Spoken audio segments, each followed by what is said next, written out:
The 10-minute rule motion, Peter Bourne. Thank you, Mr. Speaker. I beg to move that leave be given to bring in a bill to require persons of 17 years and under to wear a safety helmet when riding a bicycle on the public highway and for connected purposes. If you read the Highway Code, you would think that it is already compulsory to wear a safety helmet when cycling. It states you should wear a cycling helmet which conforms to current regulation.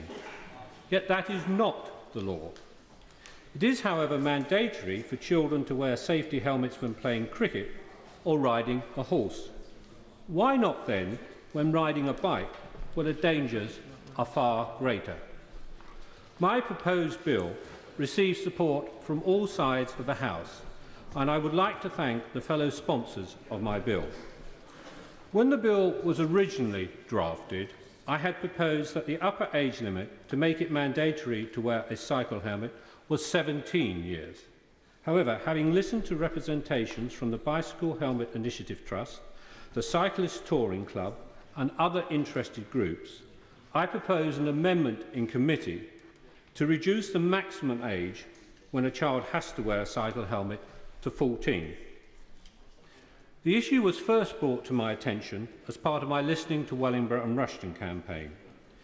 In addition, my excellent and informative local weekly newspaper, the Herald and Post, has been actively campaigning for a change in the law. Lawrence John, the senior reporter at the paper, who has led the campaign, started a petition to make it compulsory for children to wear cycling helmets when riding their bikes. After researching the issue extensively, I felt that I needed to do all as I could as a Member of Parliament to seek legislation to further protect child cyclists. The bill is designed to save lives, reduce injuries, including very serious head injuries, and to save the NHS millions of pounds in costs relating to the treatment and rehabilitation of injured child cyclists. In 2006, child cyclist deaths rose by 55%. In 2005, there were 20 deaths. Last year, it was 31 deaths, or nearly 3 a month. In response to a parliamentary question I asked, the Minister for Health stated that in a 3-year period from 2003, 17,786 children of the ages 14 and under were admitted to NHS hospitals in England because of injuries incurred whilst cycling. This is not a minor matter. This figure does not include the thousands and thousands who attend A&E, are patched up and then sent home. Of course, this figure doesn't include those who are admitted to hospitals in Scotland, Wales or Northern Ireland. Over 1,600 children in the last 3 years were killed or very seriously injured when riding their bikes. It is estimated by the Bicycle Helmet Initiative Trust that of head injuries to child cyclists, 85% will be reduced or eliminated entirely if a helmet was worn. A cycle helmet absorbs 12 miles per hour of energy. This absorption reduces the energy impact by that amount in all crashes. Now, one argument I've come across against the compulsion for children to wear cycling helmets is that if a juggernaut crashes into them at 70 miles an hour, a cycle helmet will not stop them getting injured. Of course, that is not the case. But that is not what I'm saying. I'm not saying that by wearing a cycle helmet, children will come out of a crash scratch-free. What I am saying is that by wearing a cycle helmet, a child involved in a crash will have the impact reduced by 12 miles per hour of energy, and thus lessen the injury and save lives. This could be the difference between a child having a serious head injury, which will require 24-hour care for the rest of his life, and a child suffering a minor concussion. For a child with a serious head injury needing long-term rehabilitation, the cost has been estimated at £250,000 for the first year alone. Children who have suffered severe head injuries require a lifetime of long-term help at the cost of millions of pounds. That, of course, ignores the pain and suffering to the victim and their family. Their quality in life and that of the family suffers greatly as a result of such an injury. My bill will not make it mandatory for those over the age of 14 to wear safety helmets when cycling. Older children and adults can make up their own minds about the risks involved. However, a child's skull depth is less than half that of an adult and only reaches full depth in their late teens. Therefore, a child's head has less natural protection than an adult. Children are also more inexperienced cyclists than adults and are more likely to have an accident when riding their bike on the public highway. Through the course of my campaign, I have had meetings with the Bicycle Helmet Initiative Trust, the Cyclist Touring Club, Road Peace and the Minister of Transport. I was very encouraged by the meeting I had with the Minister of State for Transport back in June and welcomed the independent investigations that the government is carrying out on this issue.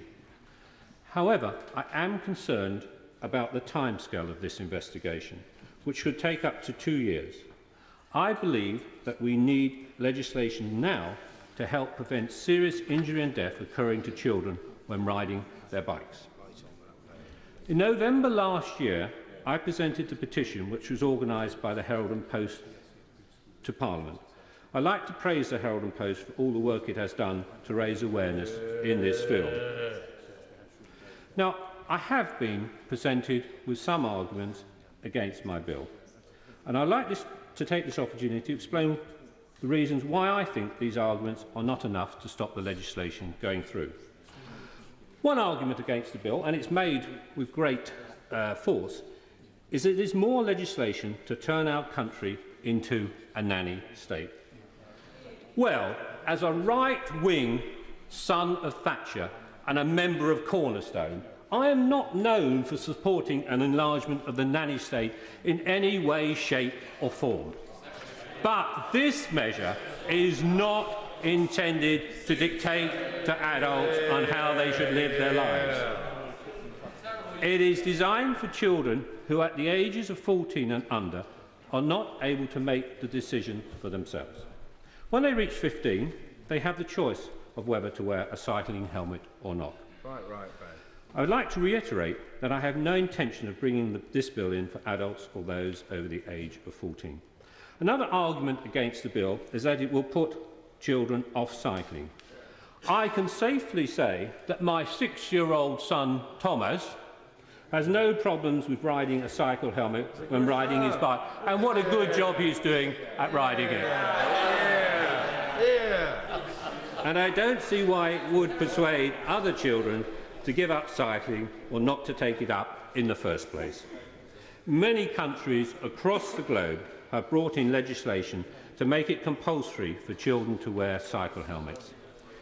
In Canada, where a study has been done to look into cycling rates following legislation, it shows that there was no reduction in cycling. Equally, cycling rates are currently one of the highest in the world in Australia, where legislation was brought in 16 years ago for cycle helmets to be worn. I believe that if people oppose this bill, they are actually saying that children shouldn't wear cycle helmets. It is either right or not for children to wear safety helmets when riding. And if it is right, we should make it compulsory. Mr. Speaker, this bill is about plain common sense. It is about protecting our children. It is about saving millions and millions of pounds for the NHS. It is about reducing injury to children, and it is about saving lives of children. And I commend this bill to the House. Questioners that the honourable member have leave to bring in his bill. As many as their opinion say aye. Aye. Contrary no. I think the ayes have it. The ayes have it. Who will prepare and bring in the bill? Mr. Graham Allen, John Bercow, Mr. Geoffrey Cox, Andrew George, Mr. Philip Hollowbone, Mr. Mark Lancaster, Mr. Eric Marlowe, Andrew Miller, Sir George Young and myself.